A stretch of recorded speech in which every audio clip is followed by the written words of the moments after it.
L'organisation de cette journée, c'était dans un but bien déterminé, d'abord d'expliquer ce que représentent les maladies non transmissibles, le fardeau en Afrique, en particulier au Sénégal, mais aussi d'expliquer par différentes spécialités tout ce qui se passe au niveau de la prise en charge des maladies non transmissibles. Donc, à cet effet, nous avons eu à faire 14 sessions de 2 journées, donc les 25 et 26 septembre. Et à la fin de ces 2 journées, nous avons fait une déclaration. La déclaration s'applique sur plusieurs points, mais nous allons juste résumer ainsi, à savoir que nous sommes conscients du fardeau que présentent les maladies non transmissibles en Afrique et qu'il faut beaucoup d'actions pour améliorer la prise en charge. Et les actions, c'est d'abord avoir conscience que le financement des maladies non transmissibles reste à désirer. Donc il va falloir qu'on augmente ce financement-là, surtout pour la prévention, comme vous l'avez vu dans l'un des panélistes qui expliquait que moins de 1% du financement des maladies non transmissibles s'applique au niveau de la prévention. Donc ce qui amène à dire qu'il faut augmenter ce financement-là sur la prévention.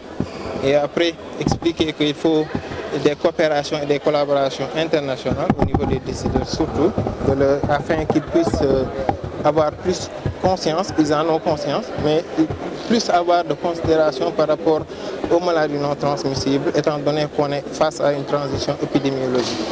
Oui, donc parmi nos panélistes, vous avez eu à avoir des associations comme l'association des hémondialisés et plein d'autres associations. Donc à ce sens, la société civile fait ce qu'on appelle une plaidoirie. Et la plaidoirie allant vers la réduction du prix de la dialyse, etc. Donc tout cela rentre dans la prise en charge de la prévention, mais surtout de la prise en charge globale, que ce soit la prévention primaire ou bien secondaire des maladies non transmissibles. Donc, c'est ça. Dans le cadre où nous devons encore plus axer notre politique sur la recherche d'une manière globale, donc la recherche sur les MTN.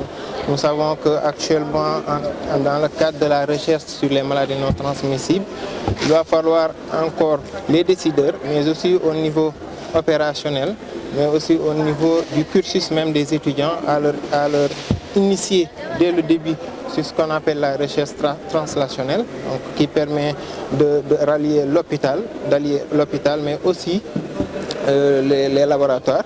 Et c'est ça qui va permettre en quelque sorte d'avoir ce qu'on appelle un monitoring sur certaines maladies non transmissibles, parce que l'essentiel c'est de pouvoir travailler sur des maladies qui ont une morbidité, une morbimortalité remarquable au sein de l'Afrique.